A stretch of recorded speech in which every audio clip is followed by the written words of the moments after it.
ஆசீர்வதிக்கும் தேவன் நம்மை ஆசீர்வதிப்பாரே. துதி ஸ்தோத்திரம் இயேசுநாதா, துதி உமக்கே என்றுமே. இன்று ஒரு வசனம்.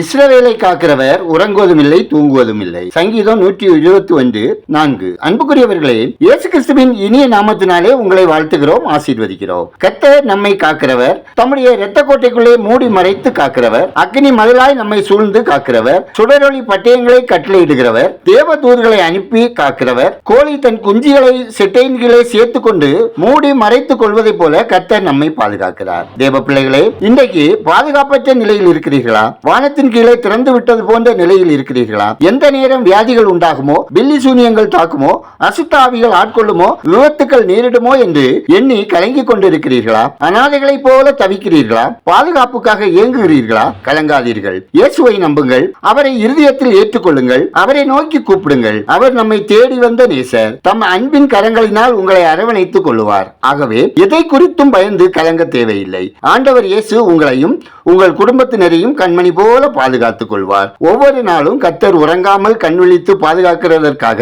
அவருக்கு நன்றியோடு ஸ்தோத்திரம் செலுத்துங்கள். நாம் ஜெபிப்போம். உறங்காமலும் தூங்காமலும் காக்கும் அன்புள்ள பரலோக பிதாவே, ஆசீர்வதிக்கப்பட்டதான இந்த நாளுக்காய், இந்த நாளின் வசனத்துக்காய் நன்றி சொல்கிறோம். அப்பா, உலகின் அனைத்து மக்களும் உம்மை ஏற்றுக்கொண்டு சகல தீமையிலிருந்து விலக்கி காக்கப்படவும், நித்திய ஜீவனை பெற்றுக் கொள்ளவும், சாட்சியாய் வாழவும் உங்க தயவு வேண்டுமாய் ஜெபிக்கிறோம். நீர் எங்களை விட்டு விலகாமலும் கைவிடாமலும் உறங்காமலும் தூங்காமலும் காக்கும் கிருபைக்காக நன்றி சொல்கிறோம். கர்த்தாவே, சகல தீமைக்கும் எங்களை விலக்கி காத்துக் கொள்ளுங்க.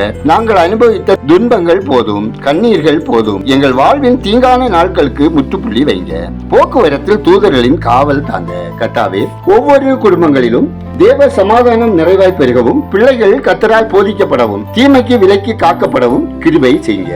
வேலைக்காக காத்திருக்கும் பிள்ளைகளுக்கு தகுதிக்கேற்ற வேலை கிடைக்க செய்யுங்க. வாலிப பிள்ளைகளுக்கு திருமண தடைகள் அகலவும், ஏற்ற வாழ்க்கை துணை கிடைக்கவும் தயவு செய்யுங்க. வியாதியோடு உடல் பலவீனத்தோடு வாழுகிறவர்களுக்கு ஆரோக்கியம் சுகம் உண்டாகவும், தீர்க்க ஆயுசுடன் வாழவும் இரக்கம் செய்யுங்க. வேறு காலத்தை எதிர்பார்க்கும் பெண்களுக்கு சுகப்பிரசவம் உண்டாகவும், நெடுங்காலமாய் பிள்ளை செல்வதற்காக காத்திருப்போருக்கு குறைகள் அகற்றி குழந்தை பாக்கியம் உண்டாகவும் செய்யுங்க. ஒவ்வொருவரின் வேலை, தொழில், வியாபாரம், விவசாயம் ஆசீர்வதிக்கப்படவும், உண்மையாய் நேர்மையாய் செயல்படவும் ஜெபிக்கிறோம். தேவனே, மதுப்பிரியர்கள் மனம் திரும்பவும், போதை பழக்கத்துக்கு அடிமையானவர்கள் விடுவிக்கப்படவும், குடும்பத்தில் வேதனை துன்பம் மாறி களிப்புண்டாகவும், கடன் சுமை குறையவும் வழி நடத்துங்க.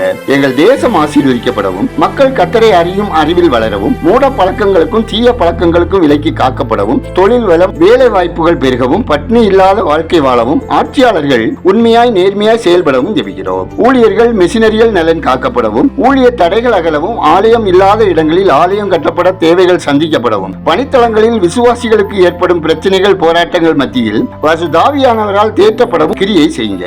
எங்கள் ஜெபத்தை கேட்டு பதில் தருகிறவரே உமக்கு நன்றி சொல்கிறோம். துதிகனமையுமே உமக்கே செலுத்துகிறோம். இயேசுவின் நாமத்தில் ஜெபிக்கிறோம் எங்கள் ஜெபங்களும் நல்ல பிதாவே, ஆமேன்.